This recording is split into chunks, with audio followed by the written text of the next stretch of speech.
The views and opinions expressed on Geeks Under the Influence are that of the panelists and not of our sponsors, Amazon.com and TeePublic.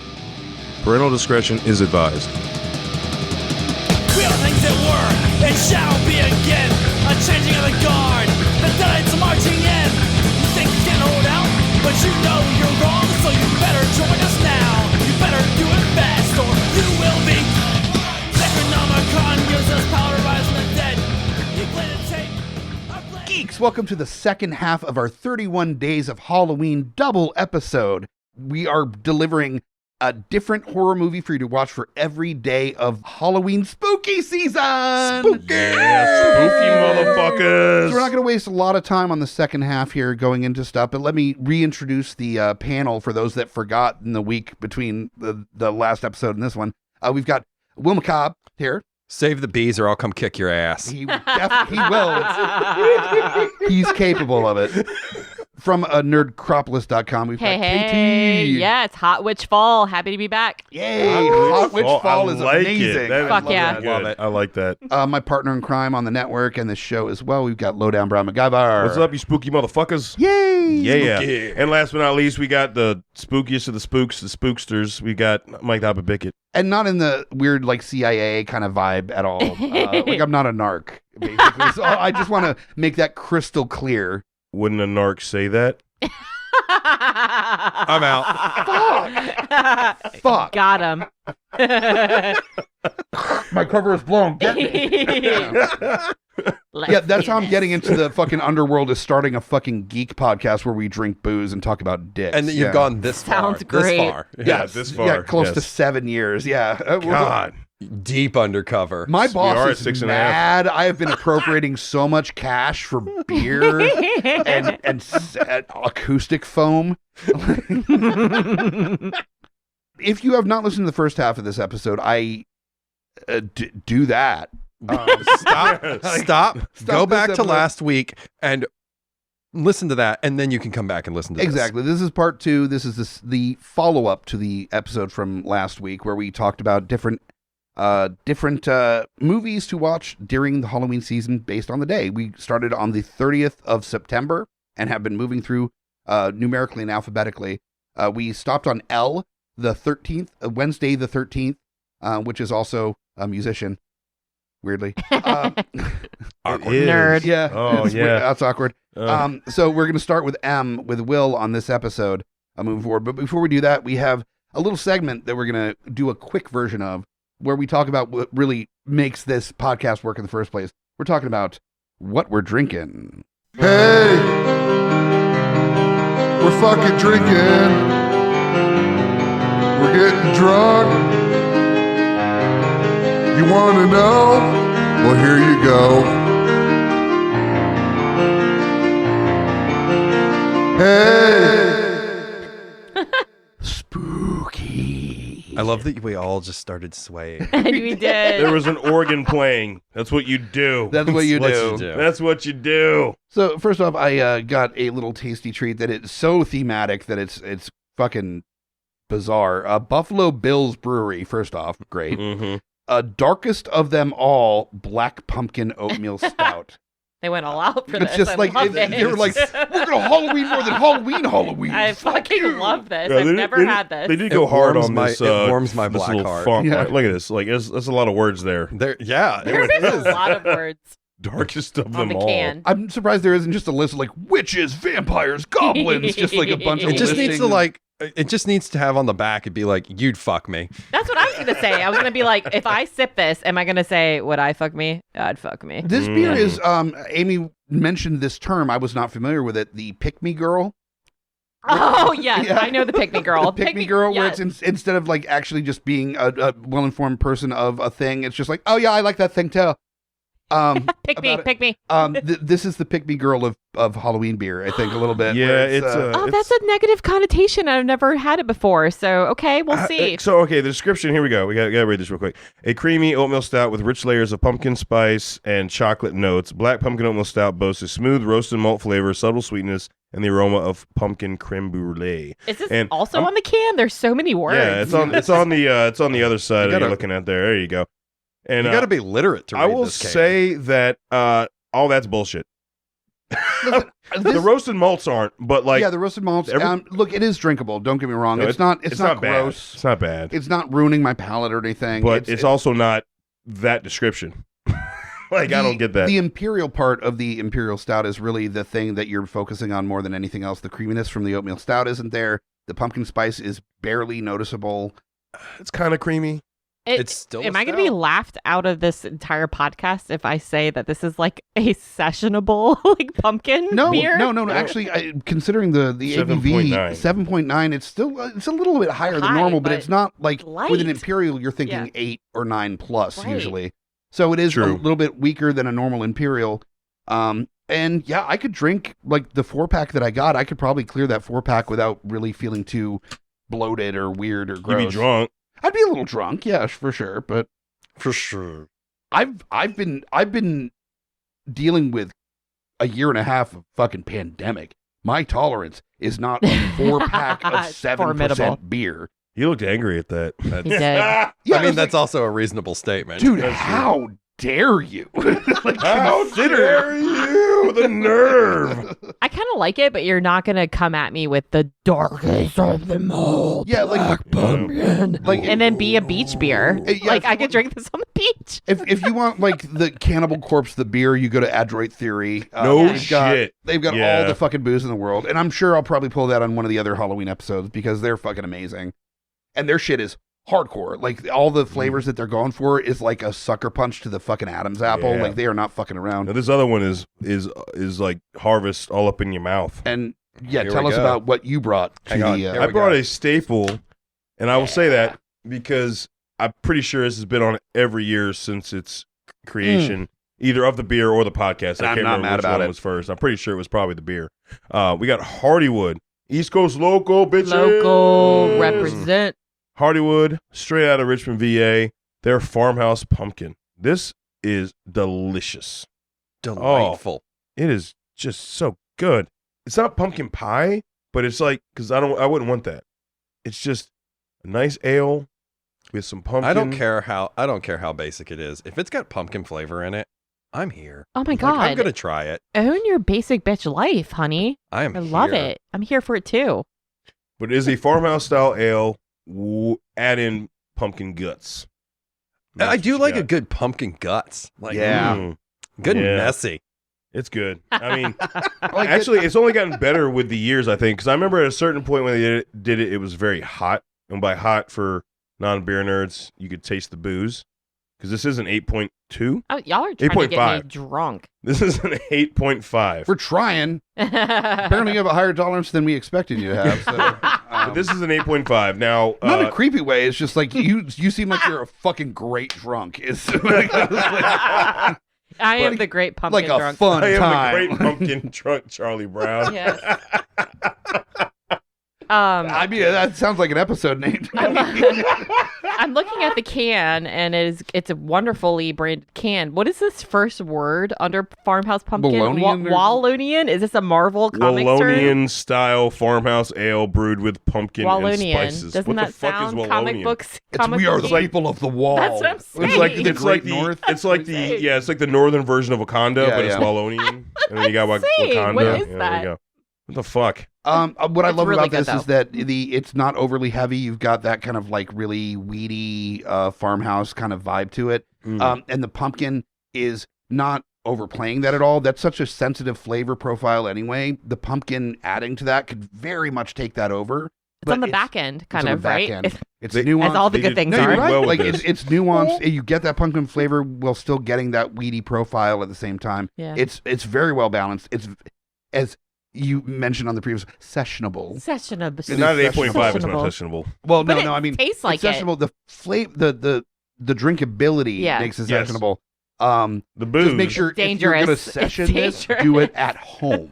Yes, it comes in a 4-pack. What If does you drink all anybody else 4, do anymore, though? Yeah, right. Yeah, well, people are going out now. or do it Yeah. at a friend's house whose couch is available to you. Yeah, Facts. I mean, The couch looks pretty good, man. yeah. There's also floors. I've done that. Floors It's are whatever. fine. It's you know. fine. No, Although the older you get, too floors old are for not that. as forgiving. Yes, Yeah. too old. I don't know. Sometimes it's good for your back. Motherfucker, I bought a back brace this week. we got it. You're a little too over the floor. You're a little too over the floor. Oh, but no, this There if you need it. I will give it to Hardywood. They've done a they've worked this out. Yep. Throughout the years, so this is fucking good. So on that, that is what we're drinking on this episode. As quick as we could for that, without Not paying talking about the proper beer. homage to the booze that we're drinking. Some tasty choices. I'm happy with it, especially the Farmhouse. I think that's definitely the clear winner.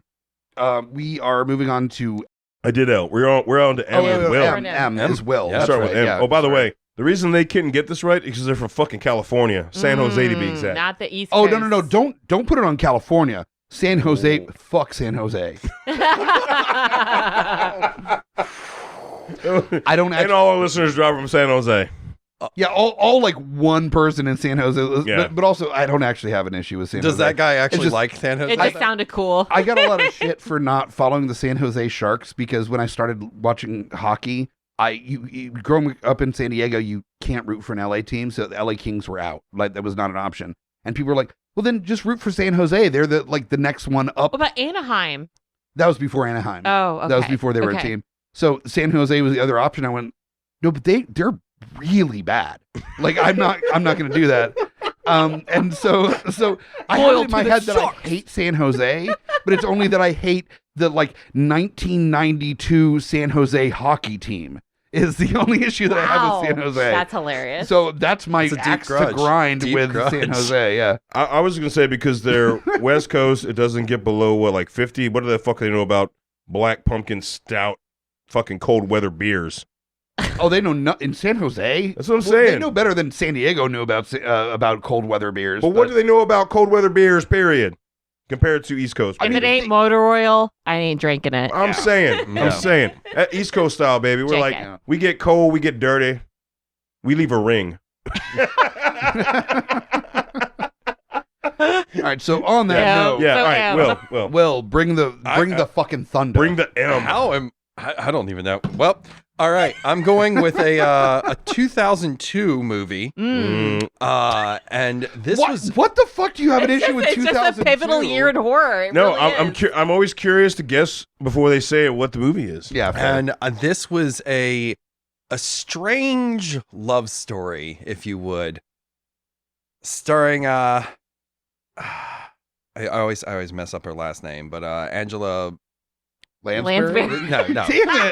Damn it! Is it Murder She Wrote? I'm so excited. That's an M. That's at 2002. Angela Beatis? What is Beatis. that? Beatis. Beatis, yeah. That's how you say her last name. Beatus. Directed by Lucky McGee. May. May Is so, is so good. Thank you for bringing May. I fucking love that movie. I loved it the first time I saw it with a good cameo of James Duvall too. By the way. Right? Yes. Right? It's Yeah. a good fucking movie. So I was looking, I was like, I could go for some easy picks. There's a lot of M's out there. Yeah, M's are easy. May is like the quintessential updated version of Frankenstein. Lucky McKee is an incredible, underrated director. He has so many hits in the early aughts that you should check out. I am vibing with this. Jeez, I odds. love you, like William McCobb. Fucking with it. Love it. Also, May was so good that around the same time they started doing Masters of Horror, and you're all the heavy hitters, and they're like, you know who we also got to add? Fucking Lucky McKee. And he Yeah, did Sick exactly. Girl Oh. was his series that he did Yeah. with that same actress. Yeah. And it Yep. was fantastic. It was a great fucking addition. And Lucky McKee was one of those like hidden gem horror directors from Yes. the early 2000s that nailed it. He had that very Carrie vibes to Yes. with May. Yes. But it was The a Wood. modernized version of about just like a sad, weird, awkward girl that wasn't given the opportunity to be able to properly socialize, and it became like weirdly like psychic and crazy And because of- dolls and Yeah. like weird love story. Oh, yeah. like, it's just I love it's- it. I had to. I was looking at the horror collection, just like you know what? This is what I'm bringing. And No. if you have not seen it, It's a fun, go. It's highly so good. recommended horror movie. It really is. It It's makes got good. just a little dose of camp. It's not overly campy, but it's No. got a little bit. Like it's aware of it. It's aware. Well, Yeah. James Duvall, I thought brought a lot of that because his whole character when he like gets and the first time he gets hit, he turns around, I was like, "What the fuck?" and like a surfer fucking vibe. Like it was just so ridiculous. Yeah. I don't know how y'all feel about this, but I feel like you could watch. Okay, bear with me. You could watch The Craft and then watch May, and it would be great. That's a great double That's feature. it. Yeah, I don't, no, somehow no, they fit. Somehow they fit. That's yeah. got like a weird, like psychotic girl power vibe that's to what it. I'm saying. I love it. Loves it. That's awesome. Well, you are up next with N. Okay. Yeah. All right. So in the vein of Behind the Mask with like the rise of Leslie Vernon, I am here for smart slashers. So what I'm going to recommend for N. First of all, N is for Nerdcropolis, and check it out. Dropping the mic. Love it. We gotta That was my witch cackle. All right. So No One Lives. Check it out. No One Lives. I haven't seen that. This was literally the first movie that I watched when I signed up for a Shudder subscription in 2016. It was under the category of smart slashers. Y'all are going to hate me. No. I don't mean y'all here are going to hate me, but for the haters, this is a WWE produced horror movie. It is. Wait, it's not like yeah, look at Hobbit. Hobbit's already it's like, not like no, See No I'm out. Evil, right? It's not like See No Evil, right? With fucking Kane. It's not See No Okay. Evil, even though I love See No I did Evil like the 2. I love the See No Evil 2. post-apocalyptic WWE movie they did. What was the one where the I love the groans right now because No One Lives is great. So don't listen to them, although you might feel the same way. I don't even fucking care. No One Lives. No, I don't care. I love this shit.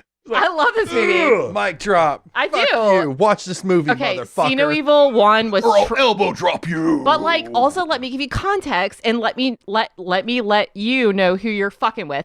See No Evil 1 was trash. See No Evil 2 with horror queen Danielle Harris and Catherine Isabel. Okay. Amazing. No, that's So, true. Both no- those women are yes, phenomenal. horror Phenomenal respect. horror But queens. No One Lives is a great take on the slasher subgenre. It is basically the story of when the hunted becomes the hunter.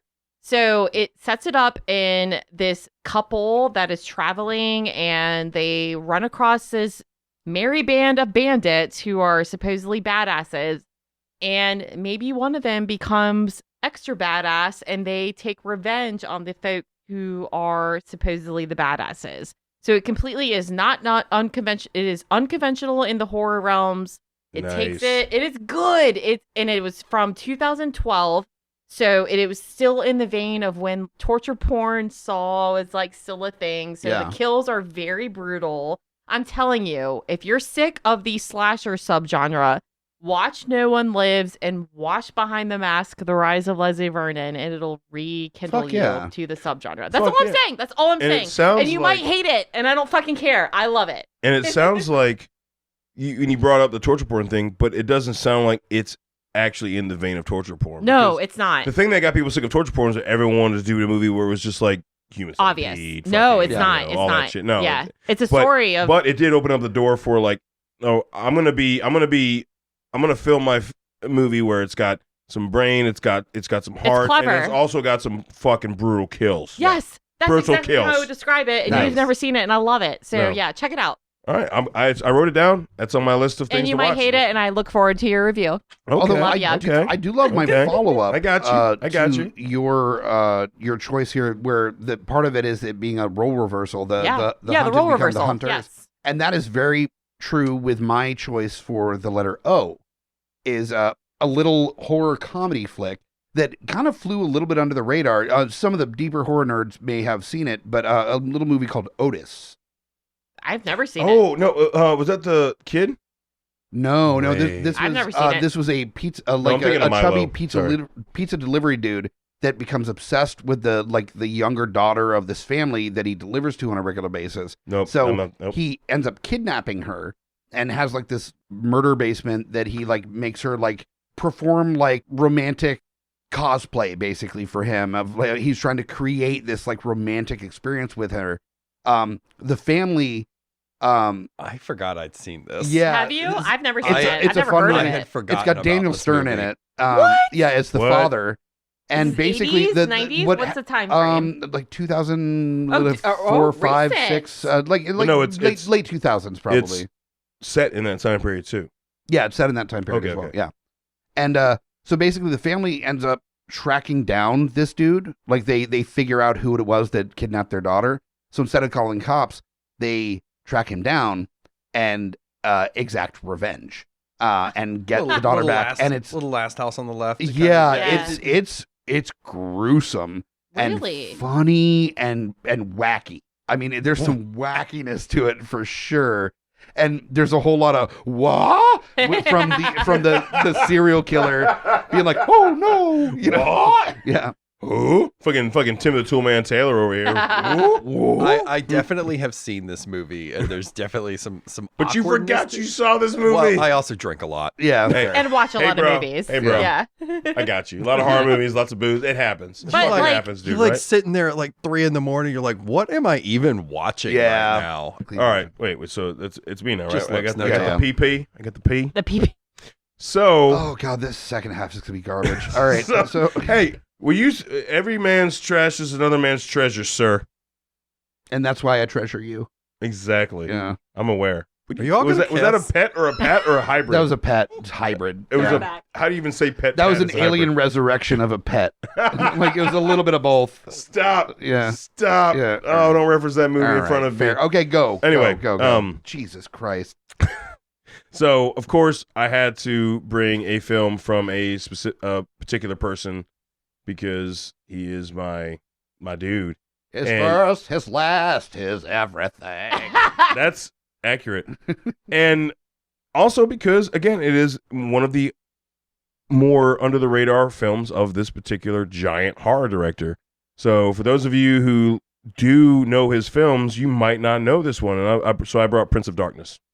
Oh, I have never seen that. I will admit it. I've See? never seen it. And it's Yeah. not a negative. I'm just saying, it's like, kind of he's right got- at the bottom. Yeah. Yeah. No, No, the not bottom in is terms- fucking Mars. What is the fucking bullshit Mars Fuck, movie? you mean before George Romero did Land of the Dead, the plot of Land of the Dead?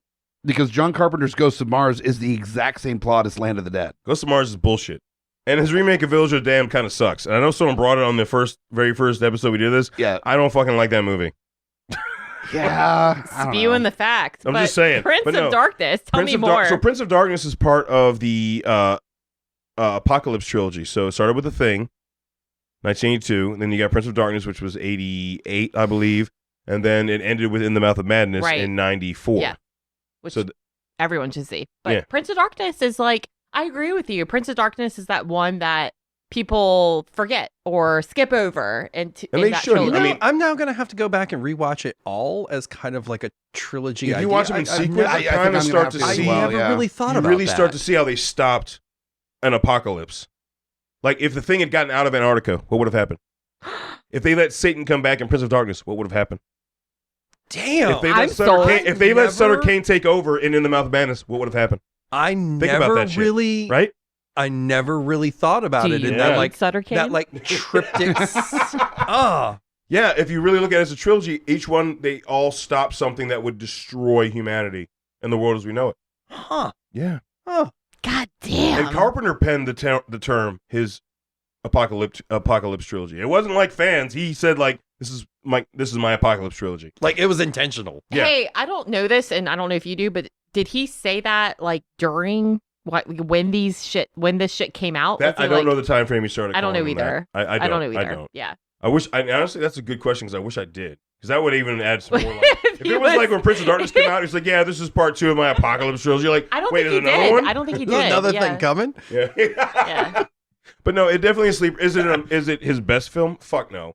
Is it a good horror film to watch and throw on every once in a while? And certainly in the context of those two fucking films, you need to watch all three of them to completely appreciate and understand it. I think there's a chance I have seen it. I confused It that still with has Donald I confused that with Lord of Illusions. No, that's Clive Barker. Hold on. I need to like figure out the royalty of there's King of the Ants, Lord of Illusions, Serpents of Prince Twilight. of Darkness, yes, Serpents of Twilight was yeah. voodoo, but it's still like or Serpents of religious Rainbow, yeah. related, Yeah. you know, like which Prince of Darkness is totally Catholic.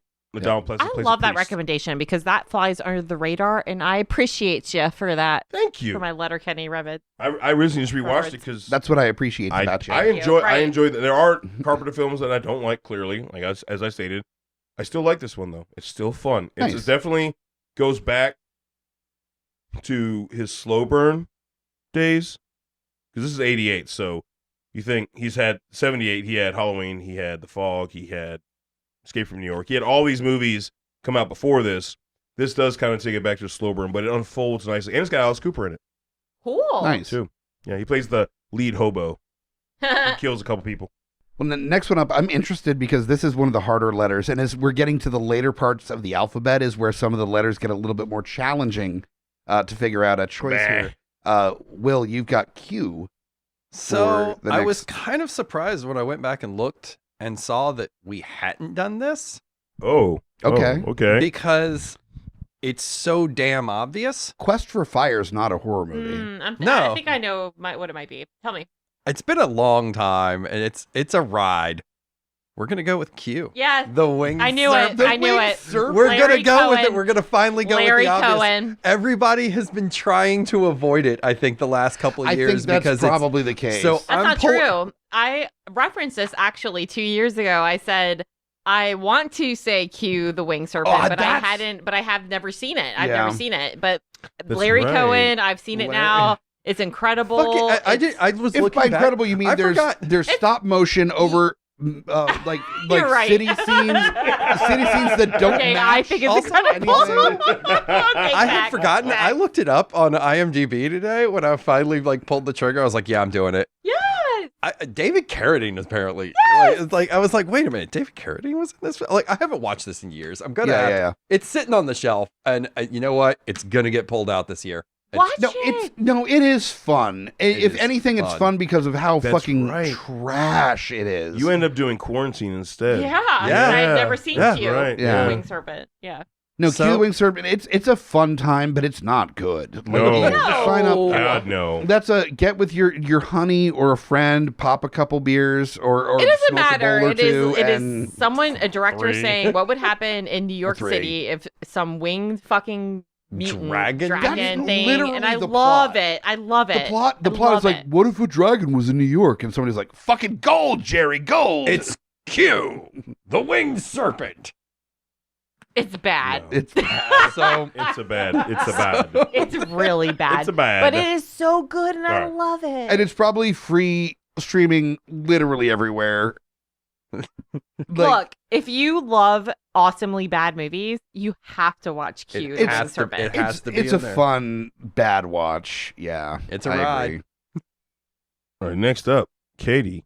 You Yeah. got R. And this is amazing because if you just watched Q, the Winged Serpent, Oh God. you are absolutely going to watch my R pick, which could be on Beautiful Disasters for sure. Another Geeks Under the Oh, no. Influence show. And that is Rawhead Re- Rex. Yes! Nice. Yes! Nice. Yes, I was absolutely. not expecting that. Fucking beautiful. Rawhead It is Rex. a beautiful disaster. Yeah, That movie is a that BD, is though. a Holy beautiful shit. disaster. Rawhead Rex, which is interesting about that, is that this is based on a Clive Barker story. And Clive Barker was like, no. Was that like the first Yeah. adapted Clive Yes. Barker? Yeah. There were not only was it Rawhead Rex, there was another one that they made before they made Hellraiser, and both of them, Clive Barker was like, no. He was like, no. But Rawhead Rex is amazing. If you love, if you're a hardcore horror fan, you've already seen Rawhead Rex. But if you're not, and you're like, I just love those like movies that are awesomely bad and they're terrible to watch and they're so much fun. Watch Q, the Winged Serpent, and then follow watch it up. Rawhead Rex. Rawhead Rex is definitely. They're Ugh. so the funny. monster in Rawhead Rex looks like a mixture of the jock that goes into a metal pit and intentionally punches people. Yeah. Like is a total Yes. douche in there, mixed with the Rancor from Star Wars. Like if you mix the two together, Wow. you got Rawhead Rex. Yes, you're so right. And the plot makes no sense. There is nothing linear about the plot of Rawhead Rex. No. No, it's It's absurd. It's nonsense. It's There's set. some lightning. There's a There's giant lightning. monster. There's ripping heads off. I mean, that's basically what Rawhead Rex. There's I'm a lot sorry. of fucking like dry ice. Apparently, they have There is a lot of dry ice. excesses of dry ice. You know what though? There's also a lot of stained glass in that movie that I would love to have in my own home. But watch it. Stained glass It is pretty. set in an Irish village, so You're fucking using the watch term it. glass very loosely. No, I'm telling you, it's great. Rawhead Nice Rex, way to bring watch it. it. I know that That's was great. Awesome. No, that's awesome. Yeah. All right, Hobbit, you got S. S for this one. This is actually, if you want to do the trilogy three-peat movie night of our three, Cue the Winged Serpent, Rawhead Rex, Oh no. and this movie, it's all garbage. And this movie has some of the worst puppetry I've seen in a movie ever. Oh, okay. I love that. I love there's so many garbage Mixed films. with some of the least sport-related sports that I've ever seen ever. We're talking about sorority babes at the slime ball bowl. Yes, I love Linnea Quigley so much, Oh and my love God. this movie. Wow. What? What a pull. That's a pull, but it is. But I mean, no, Linnea Quigley is the pull to that film, though, for real. Yeah. Like she is the. No, the backstory on me Yes. seeing this movie, there was the Suncoast Motion Picture Company that was like a mall store for movies. Suncoast. Yeah, we had so many movies from It was Suncoast. going out of business at a mall, and I think the whole company was going out of business. Yes. And I ran across Sorority Babes at the Slime Ball Ballerama, which I had seen in like horror magazines and stuff, but I had never seen, and it was like $3 for the like wrapped The DVD. perfect price. The perfect price. And I went, yep, I'm gonna buy it. I'm I'm gonna buy that. I got it. And then I saw that, and I fell immediately in love because it's bad, but it is the best kind of bad. It's hilarious. It's weird. The fucking weird goblin gargoyle genie monster that's in Goblin, Gargoyle, Genie, like the triple G of monsters. that's in But that's in so perfect. in the fucking bowling trophy that he's like, oh, you're gonna do the thing. He's like, he talks jive. That is exactly how he sounds. He really says, "Oh, you gotta make the wish." He sounds like he's a McDonald's character that's trying to talk jive. It's very weird. Very stupid. And there's like nerds that are being paired up to like fuck like hot chicks, and there's bowling, and like it's all the hits in the most low budget way humanly possible. I love this movie. It's garbage. It's exploitative. It has no plot. The plot makes no fucking sense. Nobody matters. You're not invested in any of the characters, but it's a fucking ride. It is so much fun. Love it. Anyone that has a projector screen and can set this up for their friends in the backyard and get them fucking drunk should watch. Oh, this is a Sorority party Babes. movie. This is Yeah, a party. This is fully a party Oh movie. yes. yeah. Incredible. All right. I still have that DVD on my collection. So good. You can make that work on a projector. I can make that work. You can. Done it before, I'll do it again. Don't threaten me with a Don't good threaten time. me with a good time, man.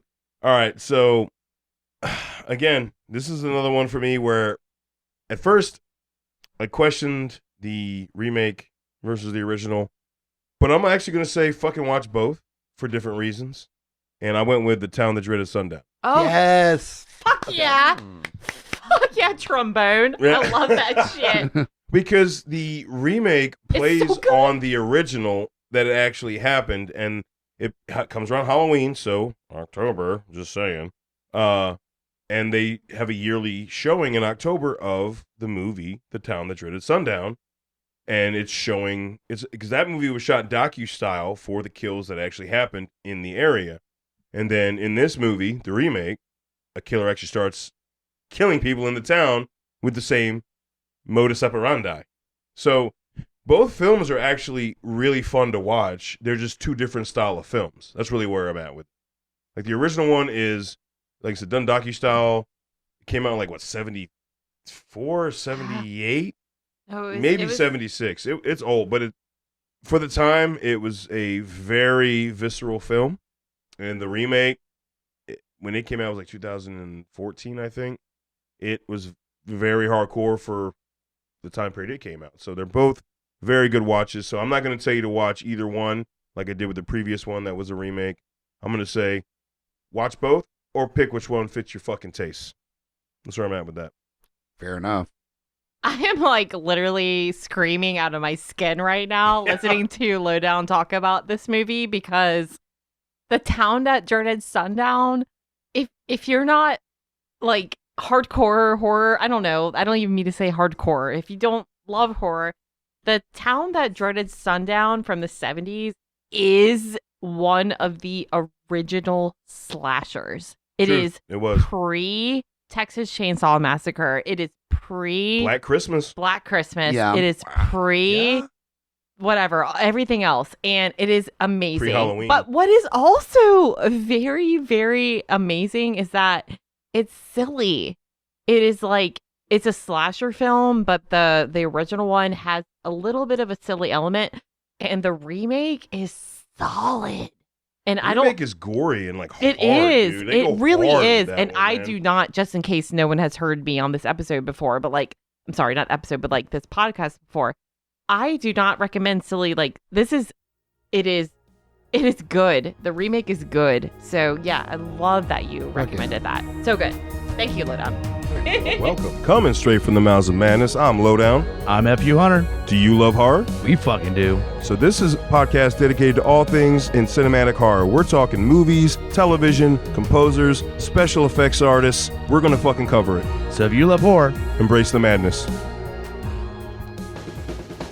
My name is Amy Bogard, And I'm Mike the Hobbit. and we are the hosts of Deeply Upsetting, where we use our expertise to answer your most upsetting hypothetical quandaries, such as what non-winged animal deserves wings? And what body part deserves a secret mouth? Which cryptid is the worst roommate? These questions and more that plague you will be answered on Deeply Upsetting, available anywhere you get your podcasts and at GUIPodcast.com. Hey guys, Scotty Big Daddy Preston here, that's right, the Geek Father, asking you to join me here every other week with friends and family of the GUI Network as we go through all the trials and tribulations of being a geeky parent. So remember, join us or cry. In a world ravaged by movie studios that keep rehashing the same things, only one podcaster has the guts to make it even worse. Join Mike the Hobbit as he traverses the internet to bring you some of the best and worst ideas for reboots, remakes, and reimaginings of some of your favorite and least favorite TV and film properties. Ideas like a John Waters He-Man movie, Fantastic Four the musical, and Aliens, done entirely with marionettes. What podcast would bring this evil upon the world? This is Smack My Pitch Up. Available anywhere you get your podcasts. Hey geeks, we'll get back to 31 Days of Halloween in just a second. We just wanted to talk about our sponsors really quick. First off, of course, is Amazon.com. You buy products all the time from Amazon. Why not give a little bit of money back to Geeks Under the Influence while doing so? Just go to the link at GUIPodcast.com, and anything you purchase through that link, we get credit for. So all the movies we're talking about on this episode, you can get through the link at GUIPodcast.com, and we get a little bit of credit for it. So that's the best way for you to spend the same amount on Amazon and still support your favorite podcast at the same time. Secondly, of course, is TeePublic. We have so many designs that are specifically for the Halloween season that are now out on our page, including a new design for this episode that says, "Let's get spooky." Get that, or Alcohol-Halloween, or we've got so many spooky designs, as well as designs for all the different shows in the network, and inside jokes from over the years of all the different shows. And they are on sale all the time. So go to GUIPodcast.com/store, click on the TeePublic link, or just click on the TeePublic logo on the homepage at GUIPodcast.com. That is the number one way to get merch and spread the word about GUI Network shows, as well as putting a little bit of money in our pocket to better our equipment and supplies that we need here on the network. So go check out that new design, this Let's Get Spooky design, as well as, we've got buttons, stickers, magnets, coffee mugs, laptop cover, baby onesies. We've got all sorts of options for you on the TeePublic store. And now back to the episode.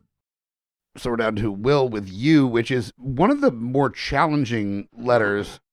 It He's is a got more it, though. challenging letter. Will's got it. But fortunately, in recent years, we got Jordan Peele that brought us. We're bringing one of the hits. We're bringing Yeah, one of the, yeah, we're yeah. big we're gonna bring boys.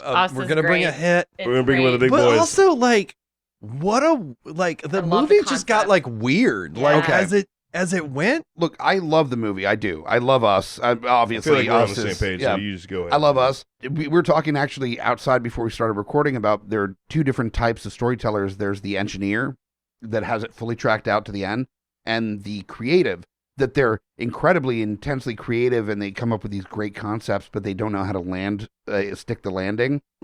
Us, and to a much lesser degree, I think there's a lot less issue with Get Out than Us, but Great. Us, there's so many problems with the structure of the story that's being told. Yes. I love what it's. Fuck. I love what it's.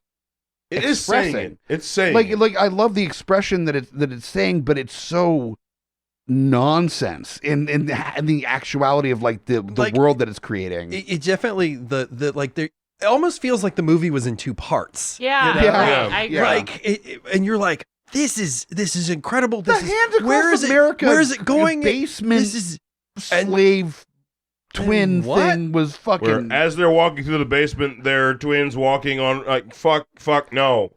yeah, No. That was the film that where he also like was focusing too much on the stylization. Yeah. Like there's some really awesome scenes Yes. that it's like, dude, if your story was cleaner, it It would would've have wrapped up landed beautifully. so well. Yeah. But because the story, like up to the part where you get the stylized scenes, you're like, dude. You got some. I'm- You got And some. people Like, gave me shit initially after when I came out from seeing it. I'm like, dude, this is no Get Out. So I walked out of Get Out like mind blown. For the film. But Hobbit is right there. There are things throughout the film because there's no a perfect film, right? right. But with Us, there was just a lot I had to say about that movie. Yeah, There really was. but I mean, it's still a fun time. No, it's not a bad movie to but- watch, but it's definitely yeah. not his strong. No. Yeah. Strong. I agree with that. You know. we're also picking the letter U. So No, Yeah. You is hard. Yeah. You No, is no, hard, I and don't think Us is worthy of watching. Yeah, no, Exactly. it is. Oh, it it's is definitely should be in your. If you haven't seen it yet, you need to watch it. Wheelhouse Right. of movies. With V, Yeah, I got you, V. it's so easy to do a vampire movie. Yeah, but I ain't pulling that shit. you ain't pulling that shit. No. I'm Oh, proud of shit. you. Oh, Yeah, I'm thank proud you. of you. No, All no. right. Unlike me last year. All right. Anyway. The reason I ain't pulling that shit is because there is going to be a movie released this fall that is going to be the next iteration of this film, and that is the VHS franchise. That's Wait, they're right. bringing another VHS? Yeah. No, they're Wait a making minute, what? They're making a VHS 4. but it's like 1994 or something. No, or- no. It is not in the vein of Fear Street. It's just VHS 4. Maybe, I don't know. But listen, if you have never watched any of the VHS series, watch them. Do not watch VHS 3 because that is fucking trash. The pick that I am making on this specific episode is VHS 2. So I fucking love VHS 2, and all of I agree. It's better than one. It's so much better than Yeah. one. Well, so But- all the stories are just good compared to Yeah. so I had like Yeah. But what I love is that this is an anthology. Both of them are anthology series. So you're going to get short horror films that are amazing and that are Yes. quality. Yes. The reason that I like VHS 2, let me tell y'all, let me drop some story on y'all. It's 2012. I am a horror fan that is kind of like, I'm a little bit like disenfranchised. I don't know what's going to happen with the horror genre. What's going on? VHS 2 comes out. I'm like, okay, I like VHS 1. That's great. I watch it. There is a short story in VHS 2 that is called Safe Haven. Safe Haven should have been an entire fucking film. Safe Haven is about a cult. It is so brutal. It completely re-energized my love for horror. Watch it if you haven't seen love it. It is amazing. Opening up for comments because I Well, Recharge the I battery. hate that with anthologies where there's like a 20-minute anthology series that you're like, this could be 3 movies. Like, Yeah. why the fuck did this Right. get put in a 20-minute Right. thing? But, I totally understand. But that's the beautiful thing about like VHS and those Yes. anthologies is that directors get a chance to like take a chance just Yeah. take a and do risk. something. Yeah. And there's a lot of really fun. And if something's bad, you wait 14 minutes and then you're going to get a new story. I enjoy a good anthology, really. Oh, It's- definitely. It's definitely got a special place in my heart. Like, especially as like, I hate to say it, like sometimes I'm kind of ADD. I don't really know what I want to Yeah. do. I don't really know what I want to Put on watch. anthology, you're good. Well, an Put on an anthology is anthology and you're like, anthologies, boom, it instead is- of going through a fucking YouTube rabbit hole where you just let the playlist go, put on a fucking anthology horror series. And yeah, you're ready for and then you're like, oh, are they going to tie it together? Are they not going to tie it together? Like, which direction is this one going to go? And it gets to be a lot of fun. So with VHS, they don't tie it together, but if you don't watch anything else, please watch VHS 2 and watch Safe Haven. Fair enough. And it doesn't always need to tie itself together. It's just it's just fun to have an anthology bunch of different series. stories. It really Yeah. is. So I'm the same way. Like I'll put a movie on. I'll put on anthologies because I want multiple things. We are getting into the home stretch, so let's just rapid fire this let's shit rapid fire because this. we're getting Got it. close here. What you got? This is another one of those that, just like Candyman, I felt like I didn't have a choice in my decision for W. There was a recent filing of movie that it was in the W category that I had to choose, and that is Willy's Wonderland. Yes! Oh. I loved it. Holy loved fucking it. shit. This movie is Fucking Nicolas stupid Cage. as fuck. It makes no sense. No, it's great. Yes, it makes no sense. but No, it it's makes wonderful. no sense. But the thing is, the movie also knows that it makes no sense, and it doesn't even try to make sense. Wait, it doesn't makes waste. perfect sense to me. No, it. They explain It's it. He's absurd like, as fuck. hey, It is the absurd town as fuck. is sacrificing travelers to animatronic Chuck E. Cheese characters. no, the dude that started Charles that. Entertainment That's the plot. Cheese. The dude, Charles the dude that Entertainment started Cheese. that made a pact with the devil, and then With a B. and all the animatronics became possessed, and he kept it that way. People started disappearing. I think And, like, I'm I mean- less concerned about that aspect of the plot so much as the Nick Cage version of the plot, where he's not discussed at all. You don't know anything about this character. He rolls in. He looks at these animatronic creatures like he's seen this shit before. Yeah, And I don't know that's what he's seen. I love it. He's like Mad Max. that's I've so seen it. fucking much to me, I've where seen it. he's just like, It's still a oh, great God, movie. one I of these loved it. things again. And also the energy drinks. Nothing about his character is explained at any He point plays in this movie. pinball after every 6 or doesn't 7 talk. energy drinks. It's great. The whole movie. Watch it. It's he amazing. doesn't talk the whole movie. The thing And just it's amazing. kills Animatronics. This is the thing Come that on, actually people. upsets me about Watch this movie. it. The same things I that I love it. have reservations about this movie is also I love it. part of the reason why I love this Yeah, movie. I Yes. The fucking fact love it. They don't explain anything about this character. Also- they don't even try. It's not that they forgot to. They didn't want to. They wanted to be this weird thing that he's this weird fucking like Mad Max type Plays character fucking pinball that shows and up cleans. and he's like the horror movie version of a Mad Max character. He shows up to a weird thing, he fucks it up, he gets it solved, and then he moves on to a different fucking sequel. Also, I'm going to go ahead and admit that whatever this nonsense that is coming out of Nicolas Cage in the last few years, It's I amazing. feel like it's amazing, and he's reaching his final form as this like Apex. amazing. Like, there's been so much garbage, Mandy, but fucking, it's just fucking color out of like space. Like, have you dude, seen Pig? Like, Pig? No, not yet. I've not seen Pig yet. Shit. Really, dude? I mean, it's is just he's this Is it the level? Does it make the level of Cage film? It's good. It's Okay, good. okay, It's good. okay. It's just Nicolas Cage is reaching this like apex form of like this weird dude monster, and Mom and Dad. Mom like, and Dad was so good, dude. God damn it. No, Anyway. I'm glad he finally just absorbed it. He just was like, I'm gonna do this. This weird dude, and I love it. I love where it's going. Anyway, sorry. Yeah, no. Well, no, fair.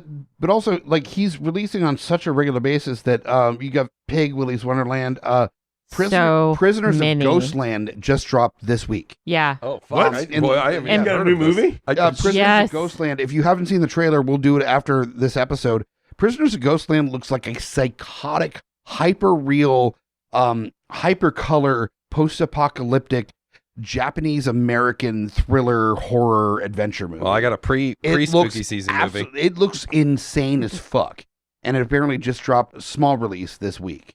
And I've seen Twitter responses to it where it is the biggest Yeah. nonsense, amazing, hilarious ride. Nick When I hear Cage Nicolas GUI Cage, I wanna hear episode that. sat. Well- Yeah, no shit. But Anyway. the movie is Prisoners of Ghostland. He did that around the same time that he did Willy's Wonderland and Pig. He's knocking out like 6 movies a year at this point. getting paid. Like every 2 months, there's a Make new that- Nicolas Cage movie coming out. I'm here for it. I am so here for it. And the thing Yes. is that the Yes. quality of those movies are increasing as far as the batshit crazy aspect of it. And the people what fucking they budget, want. because the shit's getting even Yeah. more fucking elaborate. Like, Okay, that we costs can't- money. We can't dwell on We it. already Let's did- keep going. we already you did need a the whole, Nicolas you need a Cage whole movie. Nicolas Cage episode. That's what I We said. did. We did that. Yeah, a whole You might Prior need to to do it this, again. Yeah. we did it premature. We need a part premature two. Part ejaculated two. Nicolas Cage. Anyway. Yeah.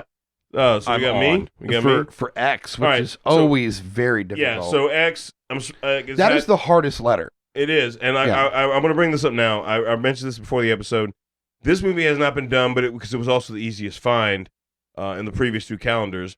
But moving forward from this, we've got like maybe 2 other movies in the history of horror movies with the X. Well, and then so we moving need forward, to start going phonetic. EX, yeah, phonetic absolutely is okay. Or you know what we need to do? We need to challenge horror writers. Love that. Yes. Yo, our buddy, Macabre just dropped the gauntlet. Oh shit! Oh. Coming this summer, excess bloodlet. Oh my God. There you go. Right there. Right there. Sold. Yeah. So, but no, we need to go phonetic. Starring So, because William I didn't really want to do this because at first I was thinking that the majority of the horror world knows this, but then as I'm thinking about it, there's probably a lot of people that don't know this movie because it Right. is so ridiculous. And I finally went with Extra. Because- Extra, that's sci-fi horror. Yeah. Yeah, Sci-fi yeah. horror, yeah. Hey, but it's. I don't know still that. in I there. do not know that movie. Describe Really? it. I don't. It's a garbage robot movie. Oh, it's- well, I don't Alien. fuck with Or sci-fi Alien- a lot. Alien movie. Yeah. Like this alien kind of impregnated this dude's mom, and then he grows up and he wants to be just like dad. It's kind of Extra. And then it's got like 4 sequels. But is it a creature feature or is it more of a story? There's some creature stuff. There's creature stuff in there. I wouldn't clarify it as either or. I'd say more both. It And I is meant- as sci-fi horror as like Life Force or the first Alien 90s, Yeah, yeah, 80s, or 2000s, 70s. 80s. It was like 80s. Love it. 87. Yeah, Okay. I want to say late 80s. Yeah. It was late 80s. Anyone listening to this about like Extra from the 80s, you fucking. I'm like, I don't The know. only reason I never found heard about it it. is because Groots gave me his DVD copy for Christmas one year. So Groots from Nice. Beautiful Disasters gave me his copy. I guess he had an extra copy. Okay. He made a little like bundle of movies, and Yeah. Freaks was one of them. Awesome. Extra was one. Okay, cool. Yeah, I watched it. And I was like, this is kind of a tire fire. We but I love dig a it. title It's that a is good- going to expand our repertoire. Yeah. Love it. Right. Exactly. Seriously, I don't regret watching it. I will rewatch it. So All right. So we're moving on to Why Why? with Will. Oh, Why boy. is also another wonderful Challenging. wonderful letter. But Yeah. I did a quick search, and I remembered I had watched this movie sometime in the last year of being at home. Yoga Hosers. Oh, that I did. movie's a tire fire. That's know what? a It is Kevin such Smith, a Johnny tire- Depp, I like saw- children movie, right? Yeah. No, it's, Yeah, it is. Yeah, thank you. Maybe, I guess. I No, No, don't like know. the It's sorry, you so- know what I mean. Like yeah, the backstory of that is that their daughters. their daughters. Yeah, that's what I played meant. The convenience store clerks in Tusk. Tusk. Yeah. Right. And that's actually why Johnny Depp played the detective in Tusk, is because his daughter was friends with Kevin Smith's daughter, and he was like, "Fuck it, why not? Let's all just like play in this space." So Yoga Hosers. Their became a kids are in thing. the movie, which I love. I'm not. He created shitting the on. story basically just to have an excuse to build on the character that his daughter had. He's basically trying to create like the next generation Kevin Smith mythos of like these small characters having a different thing. And I love it. It's still... Thing is, I didn't finish more than I haven't 40 seen minutes it. of the movie. Oh, see, you didn't get to the end with the weird sausage Nazis. No, the sausage Nazis came out and they started like punching him, and I was like, I'm Wait, done. I don't know about the sausage Nazis. Can you elaborate without spoiling it? Bratzies. Bratzies. But like, okay, Yeah. Bratzies is an elaboration without spoiling it. I love it. There's a scientist, and there's all of a sudden there's brats that come to life, but they're like got little Hitler stash And pith helmets and- it's bad. It's a bad movie. It's a honestly bad don't movie. watch it. What it was No, supposed I to- want to but you're watch going- it. Wasn't that going all to. supposed to lead into the Moose? Moose Jaw. Moose Jaw, which was supposed to be Kevin Smith's Jaws movie, but with a moose. The fact is, and he was looking at making like $10 million movies, which in the as far as the world goes, that's like super fucking cheap, like bizarrely cheap. which is Yoga Hosers. That was Tusk. Yoga Hosers was so bad he couldn't raise $10 million for Moose Jaw, which was the funnier movie. And which sucks because I wanted to see Moose Jaw. I think Yoga Hosers, he was so focused on creating a property for his daughter, who's doing kind of okay on her own in Hollywood. Yeah. Did you enjoy Yoga Hosers? And I mean that in the vein of like, yeah, this is a movie that I would watch. I'll watch it once. Yeah, that's maybe twice. I will watch it then. I mean, that's what I meant. That was my threshold. It was just watching it once. That's your that's my yes. It was this bizarre, thing with Johnny Depp and his daughter, and I'm like, what is going on? What is, and like you're watching it, and you're like, okay, I will watch it. But then there's weird sausage Nazis. You're like, love it. What is happening? Bratzies. I'll watch it. Yeah, sorry. But now we get to the last letter of the alphabet before we go into Halloween, where each of us gets one Halloween Z deal. So for the 27th of October, we're at Z for Katie. Yeah, I'm here for it. So it's Zombievers. That's the movie, and it's great. Yeah, so everyone, as you can hear, the entire panel was like, "Yeah, this is great." I'm gonna fucking put it into it's gonna put it in the vein of Piranha or Lake Placid. That is where you're going to find Zombievers. It's great. And if you enjoy movies that have a original title song at the end credits, like I forgot about the song. The fucking song is like amazing. So the end credits happen and there's a song. Not gonna spoil it. Watch Zombievers. There's really nothing left to be said. It's an amazing fucking film that you don't expect is gonna be good. So watch Zombievers. Look, the plot is exactly what the title is. Yeah, it's like there's nothing. There's no mystery. Yeah, and also there's no more nuance to the plot. Nothing more than the name of the movie. Yeah, but it's still a really fun time. It's dumb. It's better than you think it's going to be. It's so funny though. I'm here for dumb movies though. I really am. Fuck yes, I am always here for a dumb movie. It's just you gotta want to watch the dumb movie, right? And speaking of that is my choice for the Halloween pick. We're looking at the 28th Thursday. Yeah. What is the for mine? There is some confusion about this movie because there is a movie with a very similar title called Hellfest.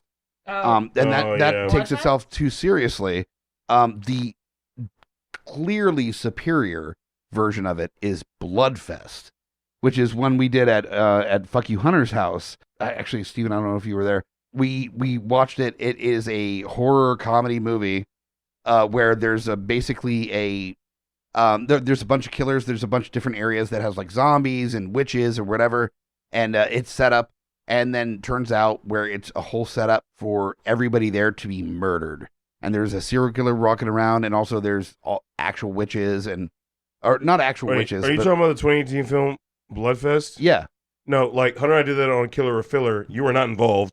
But we also watched it at a projector night at his house. Well, I wasn't there for that. Yeah. I'm just saying, like we did a whole episode on that because it's amazing. It's so much fun. Not only that, but the dude from Chuck that plays Shazam, shows up for like 2 seconds. Like he's in it for just a second. All they could afford. That's probably all they could afford. But also, he makes the best of his time. He's a great cameo. Basically, it's a horror con that shows up on like 30 acres.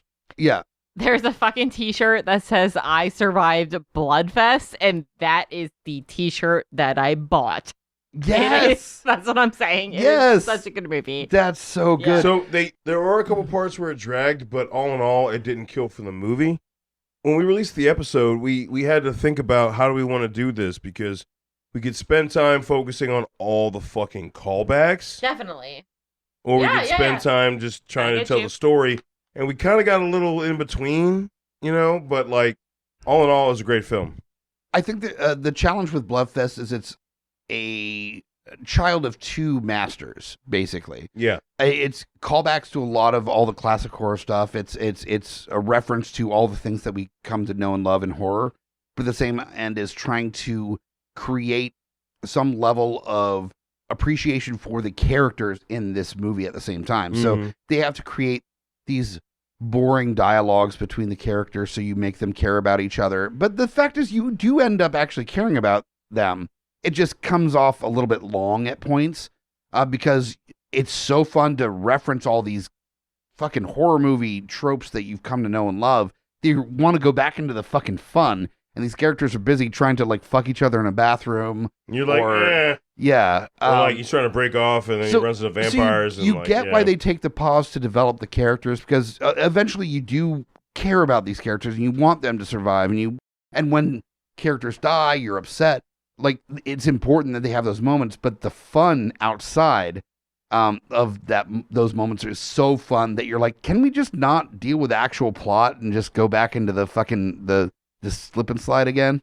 Real quick, because there are so many movies where you're like, what do I watch between the two? There's Volcano, Dante's Peak, there's The Illusionist, there's The Prestige, there's Hellfest, there's Bloodfest.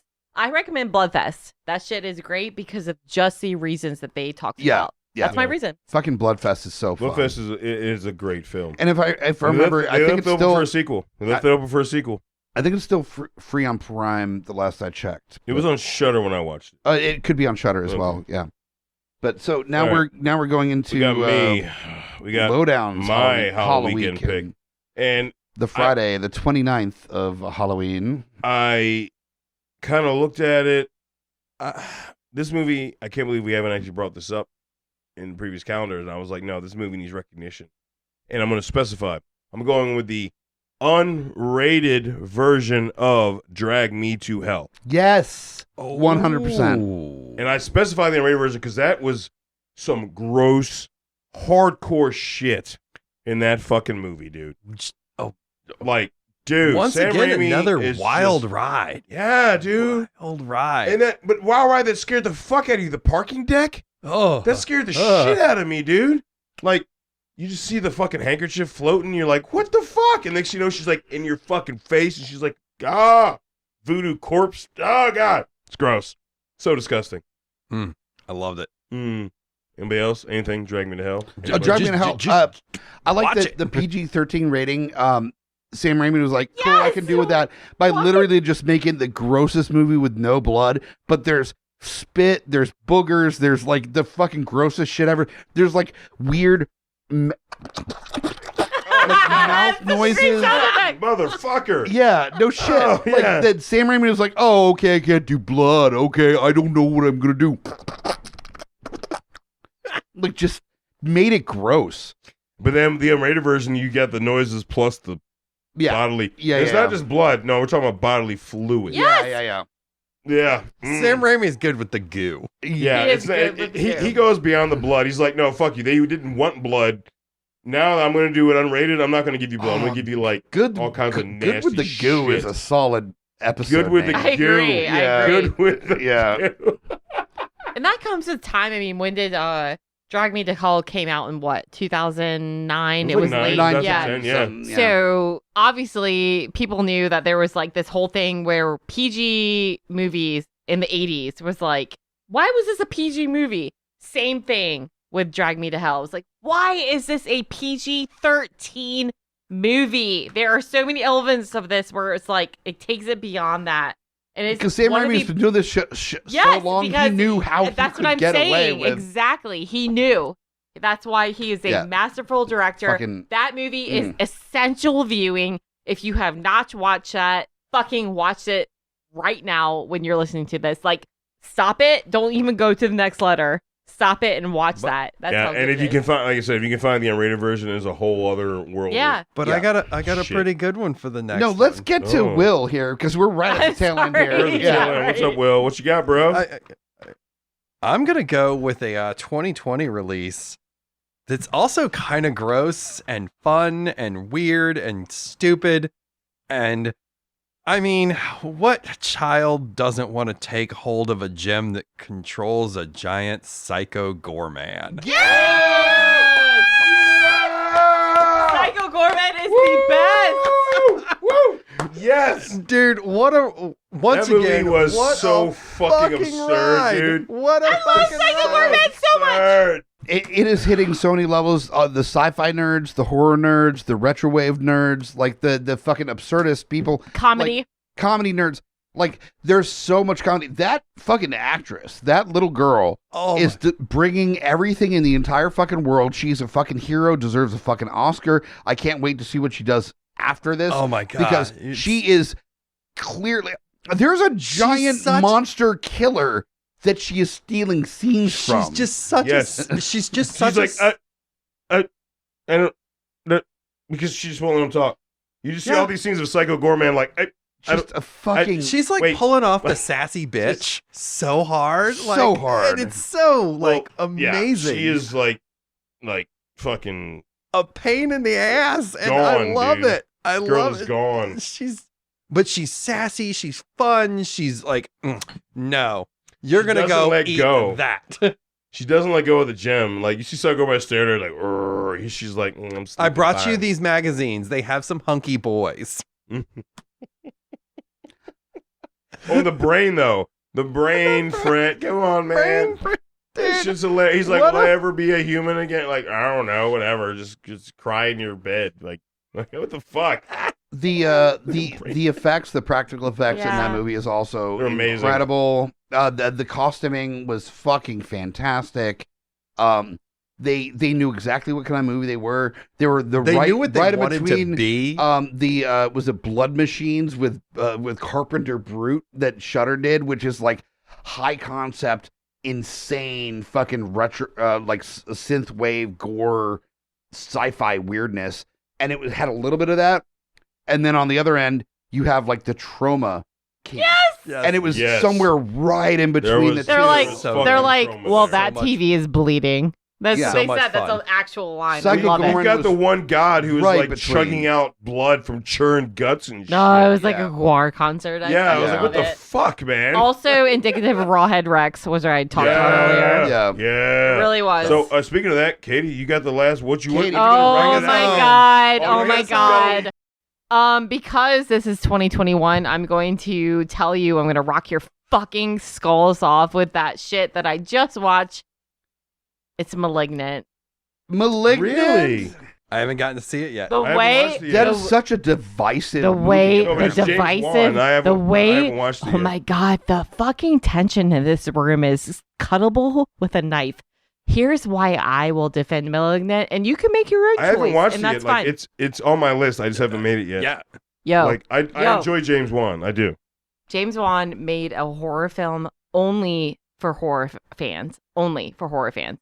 And that's why I will recommend this to anyone that's at this fucking podcast that's like, what do I watch this year that's going to fucking break my face? This is Malignant. So, okay. And I can't tell you. I can't. What I did right now is I did the hand that I was like, silence. I shushed everyone. I shushed everyone because no one should have any expectations going into that movie because I can't spoil it for you. I can't. Okay. I can't. Malignant. I loved it. It was bonkers. You're the only person that has seen it in this group of people. Bonkers. Like, the one thing that I will say is that from a lot of the horror groups that I'm in on Facebook, the clear, like almost 50-50 line on the horror nerds, on them saying it's maybe the worst thing that's ever happened to horror, being like, disagree. I absolutely loved it and it's like transcendent. Yeah, I'm on that camp. It's very divisive. I have seen that across all. Yeah, the and I'll get. I will. like, I'm like. It literally is like half and half. Like, people are like, it's amazing. You know what? If you're making a movie that is that divisive to such a specific hardcore genre of people, and this is me before seeing Malignant. What that means is that you kind of succeeded as a filmmaker. Oh yeah. Here's a 20-second commentary on that. James Wan has already established himself as a incredible horror. He doesn't need to prove anything. That's all I mean. He don't need to prove anything. So he made this movie, and it was for the horror fans, and that's it. That's all I gotta say. Word. Fair enough. Mic drop. But on that note, we are done with this episode. I would ask that you pull up your phones and pull up our group chat because we've got one little thing to send off on this episode. We still got to do making a drunken scene. So let me Mm-hmm. find that music. I'm pretty here. drunk. I think that's kind of why it's fun to put it at the end of the episode now. Rad.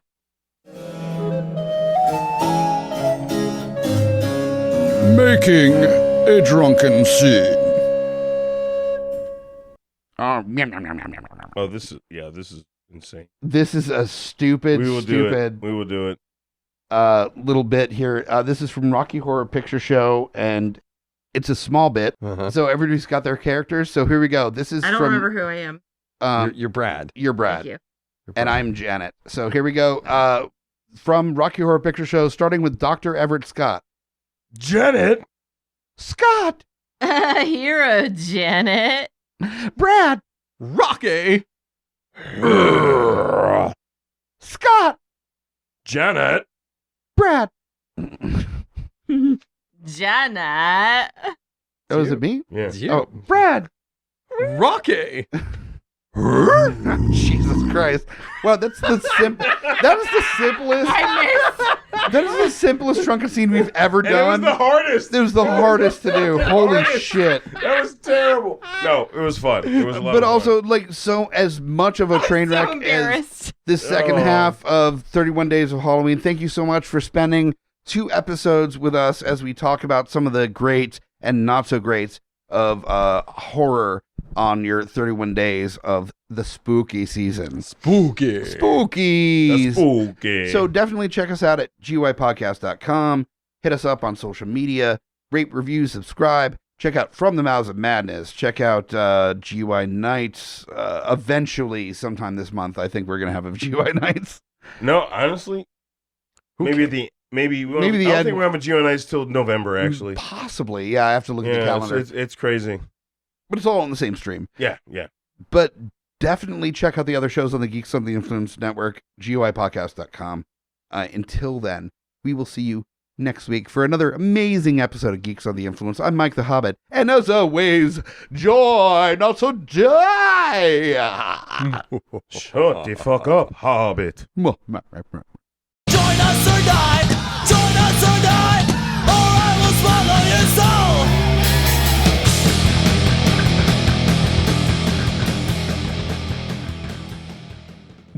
GUIPodcast.com.